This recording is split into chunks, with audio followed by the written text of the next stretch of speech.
1922 से पहले अरब में भी सल्तनत उस्मानिया की हुकूमत हुआ करती थी। दुनिया में जहां कहीं पर भी मुसलमानों पर जुल्म होता तो उस्मानी सल्तनत उस जुल्म का मुंह तोड़ जवाब देती और मुसलमानों की हिफाजत करती। अमेरिका और यूरोप के देशों समेत सभी इस्लाम के दुश्मनों को मालूम था कि जब तक सल्तनत उस्मानिया बाकी है वो मुसलमानों को खत्म नहीं कर सकते। अगर पूरी दुनिया किसी से डरती थी तो वो सल्तनत उस्मानिया का डर था। इसलिए उस्मानियों के खिलाफ साजिशों का सिलसिला शुरू हुआ और इस सल्तनत को ख़त्म करने के मंसूबे बनने लगे।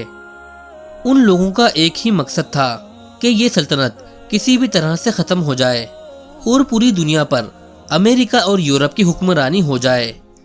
इसके लिए उन लोगों ने सबसे पहले एक ऐसे इंसान को खड़ा किया जो था तो ईसाई, लेकिन ऐसी अरबी बोलता था कि कोई भी उस पर शक नहीं कर सकता कि वो अरबी है या नहीं। इस शख्स ने अपना काम शुरू किया और उस दौर के अरबी लोगों को ये कहकर गुमराह करना शुरू किया कि हम लोग अरबी हैं और वो लोग गैर अरबी हैं, तो हम अरब के लोग इन तुर्कों की हुकूमत क्यों माने। लेकिन उस दौर के अरब के मुसलमानों ने उस शख्स की बातों को नज़रअंदाज कर दिया और इस तरह उन लोगों की ये कोशिश नाकाम रही और बाद में ये शख्स लॉरेंस ऑफ अरेबिया के नाम से मशहूर हुआ। आप इस इंसान के बारे में इंटरनेट पर सर्च भी कर सकते हैं। दोस्तों, जब लॉरेंस ऑफ अरेबिया नाकाम रहा तो उसके बाद अमेरिका ने एक और इंसान को तैयार किया जिसका नाम था हम्फ्रे। हम्फ्रे की मुलाकात अरब के एक शख्स इब्ने अब्दुल वहाब से हुई। फिर उसकी मुलाकात अरब के एक कबीले के सरदार इब्ने सऊद से हुई। हम्फ्रे ने इब्ने सऊद को अरब का हुक्मरान बनाने का लालच दिया, जिसे इब्ने सऊद ने कबूल कर लिया। इसके बाद इब्ने सऊद ने अपनी फौज लेकर अरब में तुर्कों के खिलाफ बगावत शुरू कर दी, जिसके बाद मक्का और मदीना जैसे पाक शहरों में खून-रेज़ी शुरू हो गई। इस खून खराबे में लाखों मुसलमानों की जानें गईं।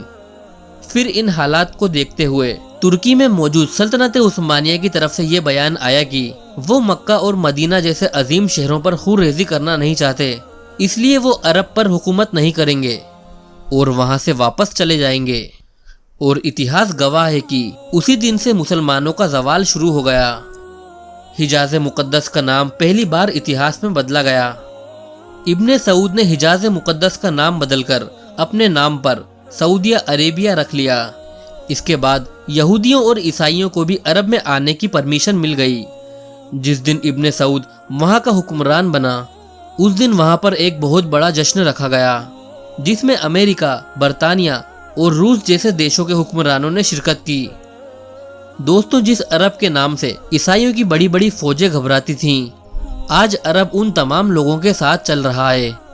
शायद इन्हीं हालातों को देखकर अल्लामा इकबाल ने कहा था कि वो फाका कश जो मौत से डरता नहीं जरा, रूह है मोहम्मद उसके बदन से निकाल दो। फिक्रे अरब को देकर फिरंगी तखय्युलत, इस्लाम को हिजाज़ो यमन से निकाल दो। दोस्तों, इसी शेर के साथ हम हमारी वीडियो को यहीं पर ख़त्म करते हैं। उम्मीद करता हूँ कि आपको ये वीडियो ज़रूर पसंद आई होगी। वीडियो अच्छी लगने पर इसे लाइक करें और अपने दोस्तों में ज़रूर शेयर करें ताकि उन्हें भी ये मालूमात हासिल हो सके। तो मिलते हैं नेक्स्ट वीडियो में।